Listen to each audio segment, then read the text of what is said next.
A paz e a graça estejam com todos, amém. Vamos dar início, ou segmento no estudo de Mateus que nós estamos fazendo. Se você caiu de paraquedas, nós estamos fazendo um estudo de Mateus. Cada dia nós estamos lendo um capítulo de Mateus. Temos o nosso PDF de ensino. Se você está aí, quer os PDF para você acompanhar na tua leitura e ainda aprofundar mais o teu ensino, comenta aí que a gente manda para você. E também fazemos essas lives de revisão para que a gente possa ainda memorizar mais, aprender um pouquinho mais sobre a palavra de Deus. Claro que ela é tão rica, se a gente fosse falar verso a verso, seria muitos e muitos dias de estudo. Mas aqui é para a gente dar mais uma recapitulada. Amém? Então vamos lá no 14 hoje. No capítulo 14, no tema aqui na NVI, está João Batista é decapitado. Por aquele tempo, Herodes, tetrarca, ouviu os relatos a respeito de Jesus e disse aos que o serviam: este é o João Batista que ressuscitou dos mortos? Por isso estão operando nele poderes milagrosos. Pois Herodes havia prendido e amarrado João, colocado na prisão por causa de Herodias, mulher de Filipe, seu irmão. Portanto, João lhe dizia: não é ter permitido viver com ela. Herodes queria matá-lo, mas tinha medo do povo porque este o considerava profeta. Ou seja, aqui João já estava preso, como a gente meditou, se eu não me engano, acho que foi no 12, deixa eu ver, ou foi no 11. Aqui a gente já meditou sobre isso, no 11, onde ele é preso e tal. Mas aqui ele estava procurando matar ele, só que eles estavam com medo porque o povo considerava ele um profeta. E aqui, num aniversário, aconteceu o aniversário de Herodes, e a filha, de Herodias foi lá e dançou para ele e tal, e ele perante todo aquele povo foi lá e falou: me pede qualquer coisa que eu te darei, até que seja metade do meu reino. E daí a mãe foi lá, influencia ela e fala assim: pede a cabeça de João Batista. Daí ela vai lá e pede, e acaba que João Batista é decapitado com a cabeça numa bandeja. Então, o que isso remete a nós, até baseado naquilo que nós falamos anteriormente, que João Batista ele cumpriu o seu propósito. João Batista ele viveu até o final, crendo, mesmo sabendo que o fim para ele era a morte. Mas para ele realmente é aquele cara que pode dizer que ele cresça e eu diminua. Ele fez o ministério dele, ele foi muito conhecido a ponto das pessoas terem medo, ele ter discípulos, mas ele foi até o fim, ele foi fiel à sua mensagem, e pregou o evangelho. Aqui também, dando continuidade, fala sobre a primeira multiplicação dos pães. Ouvindo o que havia ocorrido, Jesus retirou-se do barco em particular para um deserto. As multidões ouviam falar disso e saíram das suas cidades. Quando Jesus saiu do barco e viu tão grande multidão, teve compaixão e curou todos os doentes. Ao cair da tarde, os discípulos se aproximaram dele e disseram: este lugar é deserto e já está ficando tarde.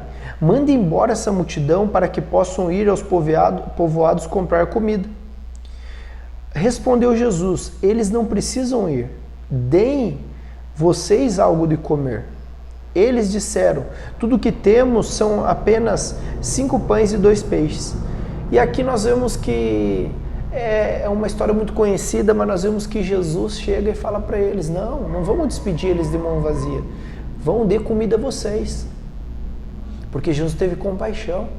E ali Jesus fala: mas o que vocês têm? 5 pães e 2 peixes? E ele vai lá e faz um milagre, ele faz a multiplicação dos pães, dos peixes, e ainda sobra 12 cestos, a Bíblia se ensina, sabe? Então é tão maravilhoso saber que Deus é um Deus de provisão. E eu não sei se você tem passado por algum momento, creia que o pouco que você tem é muito. Se você colocar na mão de Deus, Ele vai fazer prover na tua vida, na tua casa, nos teus negócios, amém? E aqui, a próxima história, Jesus anda sobre as águas, é um milagre ali maravilhoso que Ele faz, e também se encontra em Marcos 6 e João 6 também. Logo em seguida, Jesus insistiu com os discípulos para entrarem no barco que fossem adiante do outro lado, enquanto ele se despedia da multidão. Tendo despedido a multidão, subiu sozinho para orar no monte. Ao anoitecer, ele estava ali sozinho. Mas o barco já estava a considerável distância da terra, fustigado pelas ondas, porque o vento soprava contra ele. Alta madrugada, Jesus dirigiu a ele andando sobre o mar. Quando viram, ficaram assustados e aterrorizados, até disseram: é um fantasma, gritaram com medo. Jesus imediatamente disse: coragem, sou eu, não tenho medo. E aqui nós vemos Pedro, né? Pedro chega e fala, chama ele, né? Então Jesus, me faz andar sobre as águas. E daí, sob o comando de Jesus, né, venha, ele anda sobre as águas. Só que aquilo que a gente também viu, ele acaba afundando. Mas por que ele acaba afundando, né? No nosso conceito ali humano, seria o quê? Ele perdeu a fé. Ele olhou para as circunstâncias, talvez ele estava olhando aquele mar revolto, tudo aquilo, e ele deu em conta que ele estava sobre as águas. Muitas pessoas querem descredibilizar Pedro, mas aqui você pode falar o que for, ele andou sobre as águas, por mais que ele afundou. E a nossa vida é assim, às vezes você está andando na presença de Deus, você está firme e de repente alguma coisa vem e te afunda. Que é o quê? A tua falta de fé, quando você começa a olhar para as circunstâncias. Então, se tem algo que eu quero dizer aqui para você hoje, não olhe para as circunstâncias. Não olhe para aquilo que você está vendo, porque a fé não é por vista. Fique com os olhos fitos no autor e consumador da nossa fé, que é Jesus Cristo. E sob a palavra dele, você vai andar sobre as águas. Sobre a palavra dele, o teu negócio vai prosperar. Sobre a palavra dele, o seu casamento vai ser o melhor para a honra e glória do Senhor. Amém? Então, esse foi o capítulo 14. Agora nós vamos para o capítulo 15. Aqui ele fala sobre Jesus e a tradição judaica. Então, alguns fariseus e mestres da lei, vindos de Jerusalém, foram a Jesus e perguntaram: por que os seus discípulos transgridem a tradição dos líderes religiosos? Pois não lavam as mãos para comer. Sabe, aqui é aquelas coisas bem religiosas mesmo. Eles queriam pegar Jesus de qualquer jeito, como nós vimos ali, quando ele estava curando no sábado. Eles queriam pegar ele porque queriam um jeito para prender e matar ele.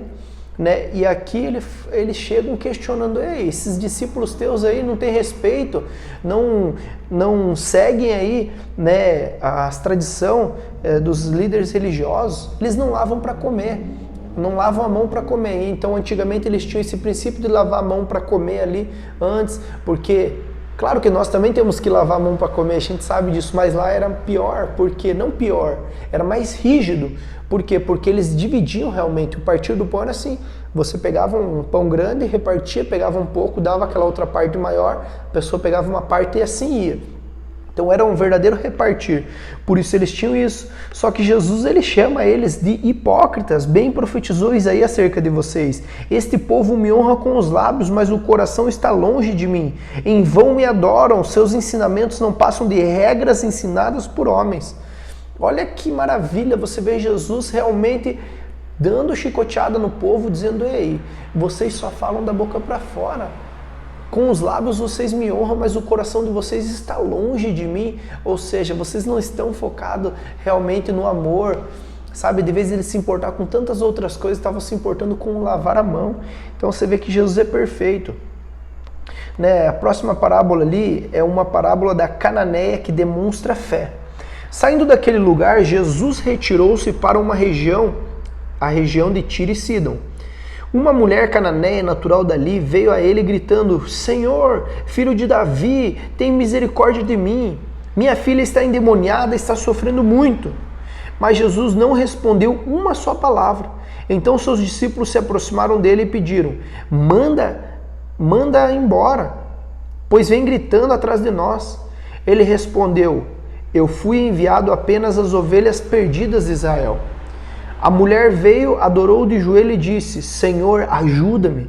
Ele respondeu: não é certo tirar o pão dos filhos e lançá-lo aos cachorrinhos. Disse ela, porém: sim, Senhor, mas até os cachorrinhos comem das migalhas que caem da mesa dos seus donos. Jesus respondeu: mulher, grande é a sua fé. Seja conforme você deseja. E naquele mesmo instante a menina foi curada. Olha que maravilhoso, aqui Jesus vem e traz uma revelação, né? Traz algo para nós dizendo: ei, eu fui enviado para os filhos de Israel. Eu fui enviado apenas para ovelhas perdidas de Israel. Então Jesus tinha como que eu posso dizer, um propósito para essas ovelhas perdidas de Israel, um povo exclusivo. E daí ela vem e mesmo assim continua clamando, a ponto deles dizer, manda ela embora, ela está gritando atrás de nós. Ela vem e fala de joelho, Jesus chega e ela chega de novo e pergunta, Senhor, ajuda-me, eu preciso. E daí o Senhor responde de novo, não é certo tirar o pão dos filhos e lançá-lo aos cachorrinhos. Ou seja, ele quis trazer uma analogia, não é certo eu dar aqui e mandar para os cachorrinhos. E daí ela pega, e isso é um ato de fé, ela fala, mas até os cachorrinhos comem das migalhas que caem no chão. Ou seja, ela falou, nem que o Senhor me dê migalha, eu sei que o pouco que o Senhor me der, a migalhinha que o Senhor me der, eu sei que é tudo, porque o Senhor é o mestre, eu reconheço aquilo que você carrega. Sabe, ali eu vejo quase igual a mulher que entregou tudo, ali eu vejo quase igual aquele centurião que diz, com uma só palavra que o Senhor declarar, o meu servo será curado, e assim foi. Ele fala, mulher, grande é a sua fé e seja conforme você deseja. Então, sabe, se você tiver fé, você tem fé. Você é um homem de fé, uma mulher de fé. Sabe aquilo que você deseja? O Senhor diz, seja conforme a tua fé. Então, se você crer, se você clamar, se você buscar, se você não desistir, porque ela não desistiu, e andar em fé, as coisas vão ser conforme você deseja. Amém? E aqui nós vemos, também para finalizar, a segunda multiplicação dos pães e os peixes. Então nós vemos que Jesus faz mais uma multiplicação dos pães e os peixes no final desse versículo. E no final, eu achei legal assim, os discípulos responderam, onde poderíamos encontrar esse deserto, pão suficiente para alimentar tanta gente? Quantos pães você tem? Perguntou Jesus. 7 pães, responderam eles, e alguns peixes.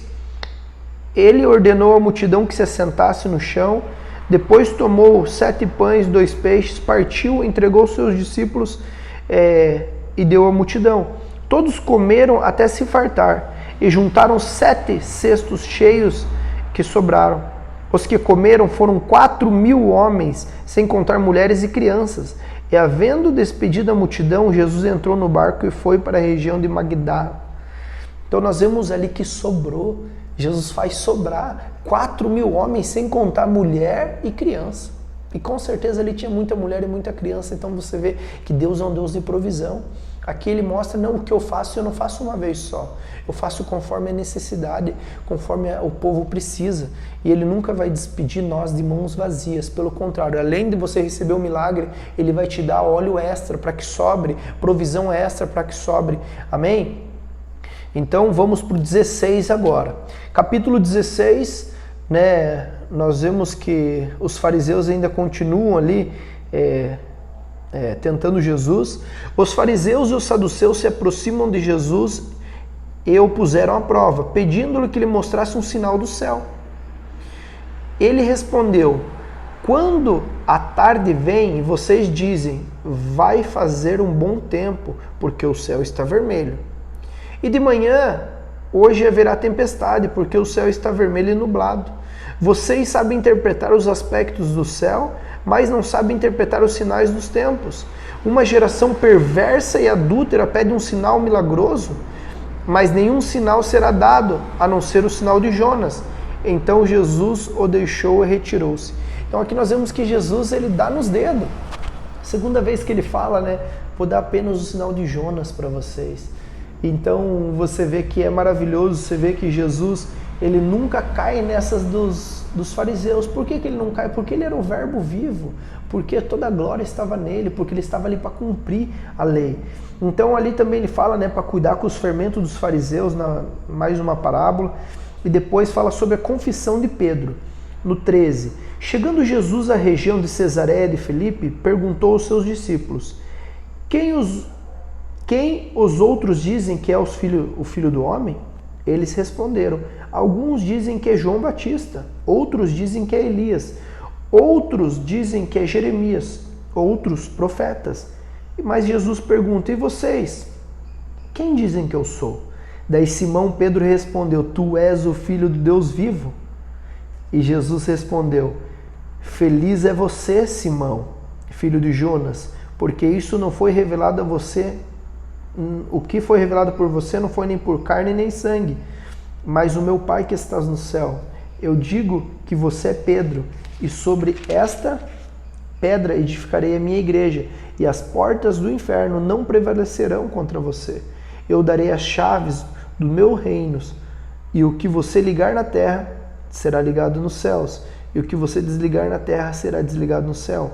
Então advertiu os discípulos que não contassem a ninguém que ele era Cristo. Então nós vemos aqui que maravilhoso, Pedro tem a revelação de quem é Jesus, ele era o Cristo, o Messias, realmente o Filho de Deus.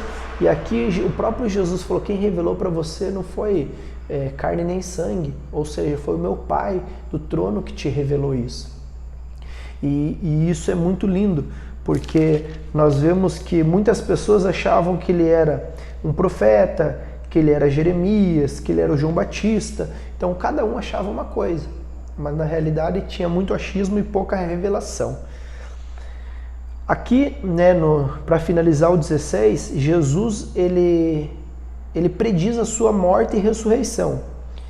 Desde aquele momento, Jesus começou a explicar aos seus discípulos que era necessário que ele fosse para Jerusalém e sofresse nas mãos dos líderes religiosos, dos chefes e dos mestres da lei. Então Pedro, clamando à parte, começou a responder dizendo, nunca, Senhor, isso nunca acontecerá. Jesus virou a Pedro, para trás de mim, Satanás, você é uma pedra de tropeço para mim. E não pensa nas coisas de Deus, mas nas coisas dos homens. Então Jesus disse a seus discípulos, se alguém quiser me acompanhar, negue-se a si mesmo, tome a sua cruz e siga-me. Então aqui ele começa a dizer, pois quem quiser ganhar a sua vida, perdê-lo-á.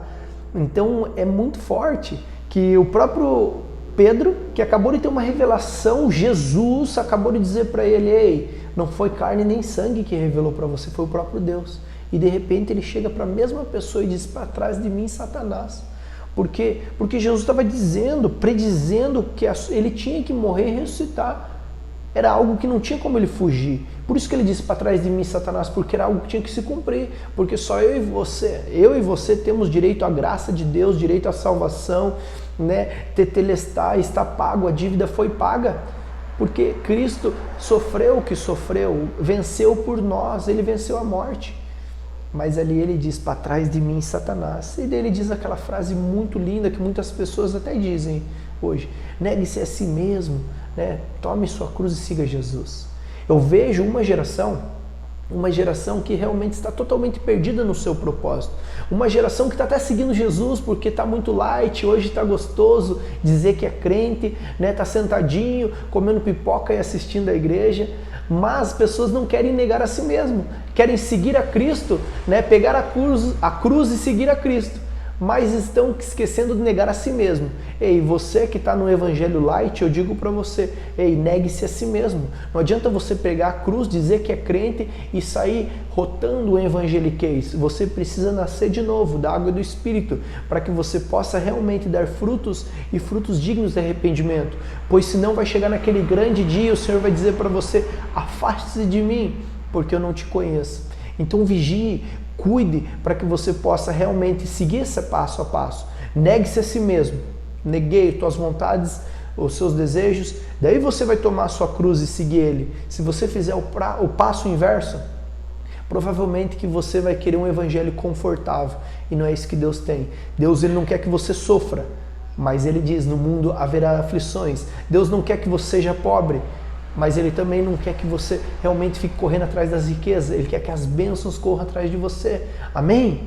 Então agora vamos para o 17. No 17 ele fala sobre a transfiguração.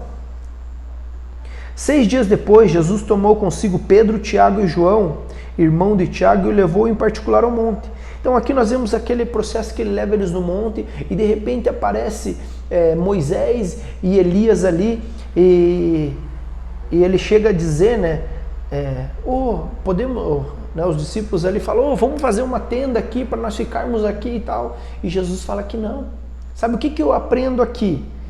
Que aqui não é para que eles, sabe, você tem uma revelação, você recebe algumas coisas de Deus, mas você não é para você viver naquilo. E aqui eu queria falar sobre monte. Muitas pessoas vão no monte e eu também gosto de ir, sabe? Mas não pode ser algo místico. Não, nós vamos lá no monte, nós vamos ficar lá, nós vamos viver 24 horas lá. Não, meus amados, nós temos que estar orando sem cessar, nós temos vários tipos de oração que nós precisamos estar em oração, né? Em espírito. Nós temos a oração do secreto. O teu lugar secreto, fecha a porta do teu quarto, entra lá, fala em secreto que teu pai vai te responder. Mas às vezes as pessoas veem algo místico ali. E ali talvez eles estavam naquele misticismo, dizendo, não, nossa, a revelação que eu estou tendo aqui. Lá eles viram o próprio Moisés e Elias, então imagine a glória.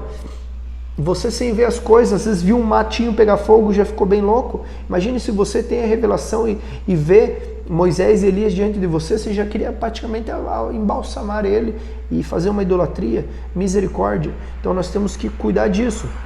Respondeu Jesus, de fato Elias vem restaurar todas as coisas, mas eu digo a vocês, Elias já veio e nenhum de vocês responderam, mas fizerem com tudo, não reconheceram, mas fizeram com ele tudo o que quiseram. Da mesma forma, o Filho do Homem será maltratado por eles. Então os discípulos entenderam que era João Batista que ele tinha falado. Então aqui ele estava falando, trazendo revelação, né, no final desse verso aqui, desse estudo, para eles. Aqui também nós temos mais a cura de um menino endemoniado que ele cura. E aqui no 24, quando Jesus e seus discípulos chegaram em Cafarnaum, os coletores de impostos tinham 2 dracmas. Vieram a Pedro e perguntaram, mestre, de vocês não paga impostos no templo? Queriam pegar Jesus. Sim, paga, respondeu ele. Quando Pedro entrou na casa, Jesus foi primeiro falar. Perguntou-lhe, o que você acha, Simão? De quem o rei da terra cobram tributos e impostos? De seus próprios filhos e dos outros? Dos outros, respondeu Pedro. Disse Jesus, então os filhos estão isentos? Mas para não escandalizá-los, vá ao mar e jogue o anzol. Tire o primeiro peixe que você pegar, abra a boca, que você encontrará uma moeda de 4 dracmas. Pague e entregue a eles para pagar o meu imposto e o seu. Então nós vemos aqui Jesus prover um milagre de uma coisa natural. Jesus falou, não, para não escandalizar eles, sabe, vai e paga, faz o que tem que ser feito. Basicamente aquela palavra, dê a César o que é de César. E aqui para nós finalizarmos o 18, o maior no reino do céu. Aqui eles estavam naquela discussão, né, sobre o maior no reino do céu. Só que Jesus chega, chamando uma criança, coloca no meio deles e diz, eu asseguro que a não ser que vocês se convertam e se tornem como uma criança, jamais entrarão no reino dos céus. Portanto, quem se faz humilde como uma criança, este é o maior do reino. Quem recebe uma criança, em meu nome está me recebendo. Mas quem fizer cair em pecado um desses pequeninos que creem em mim, melhor teria que se amarrasse numa pedra, se jogasse no mar e se afogasse nas profundezas. Então aqui ele está falando que você não pode escandalizar, ele ensina sobre a pureza, ele ensina sobre realmente se você quer ser o maior, você precisa ser como uma criança, você precisa realmente entender essa premissa. Aqui ele também fala da parábola da ovelha perdida, né? Ele também fala sobre como tratar a ofensa de um irmão. Se um irmão pecar contra você, vá sós com ele, mostre o seu erro. Se ouvir, você ganhou o seu irmão. Mas se ele não ouvir, leve consigo mais 2 outros, de modo que qualquer acusação seja confirmada pelo depoimento de 2 ou 3 testemunhas. Se ele se recusar a ouvi-lo, conte à igreja, e se recusar a ouvir também a igreja, trate como um pagão ou publicano. Então aqui ele está dizendo um jeito. Hoje rola muita fofoca na igreja e muitas pessoas não sabem lidar, e até liderança não sabe lidar como proceder. Aqui se tem algo contra o irmão, você chega lá no irmão primeiro. Opa, irmão, então eu fiquei sabendo disso. Isso é ser um cristão, gente. É assim que a Bíblia ensina. Se ele não quiser ouvir, não quero, você vai pegar 2, 3 testemunhas atrás para você tentar se acertar, porque você vai ter as testemunhas. Se ele não quiser ouvir também, você fala para a igreja. Se ele não quiser ouvir nem a igreja, o que você vai fazer? vai tratar ele como um pagão, ou seja, opa, você está excluído da família da fé. Isso que ele está querendo dizer. Então esse é o proceder. Aqui ele fala sobre a parábola do servo impiedoso. Então Pedro aproximou-se de Jesus e perguntou: Senhor, quantas vezes devereis perdoar o meu irmão quando pecar contra mim? Até 7 vezes? Jesus respondeu: eu digo a vocês que até 70 vezes 7. Por isso o reino dos céus é como um rei que desejava acertar contas com seu servo. Quando começou o acerto, foi trazido à sua presença um que lhe devia enorme quantia de prata. Como não tinha condições de pagar, o Senhor ordenou que ele, a sua mulher e seus filhos e tudo que possuía fossem vendidos para pagar a dívida. O servo prostou diante dele e ele implorou: tem paciência comigo, eu te pagarei tudo. O senhor daquele senhor teve compaixão dele, cancelou a dívida e deixou ir.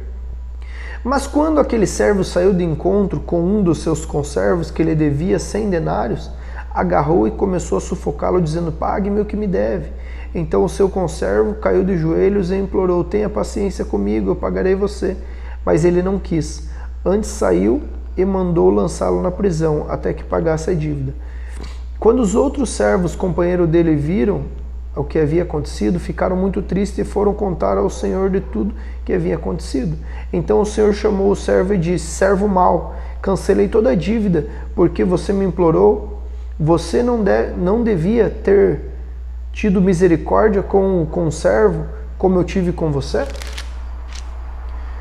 Irado, o Senhor entregou aos torturadores até que pagasse tudo o que devia. Assim também fará o meu Pai Celestial a vocês, se cada um de vocês não perdoar de coração o seu irmão. Então você vê que maravilhoso assim. Deus nos perdoa de tanta coisa. Ele está querendo dizer isso. E às vezes você não consegue perdoar o próximo. Sabe, nessa parábola ele fala que certa pessoa devia muito para o seu Senhor. E daí ele foi lá e implorou: Senhor, me perdoa, me perdoa. E ele falou: não, então ele está perdoado. Só que daí eu vou lá e saio, e de repente eu vejo uma pessoa que me deve também, eu vou lá e não tenho misericórdia. Aquela pessoa implora também e eu não tenho misericórdia. Então o Senhor disse para você que não tem um coração perdoador, você vai sofrer na mão de Deus, porque Deus não vai te perdoar também. Amém? Então que você leve isso para o seu coração, que você perdoe. Esse foi o nosso estudo de hoje aí. E que Deus abençoe e até o próximo.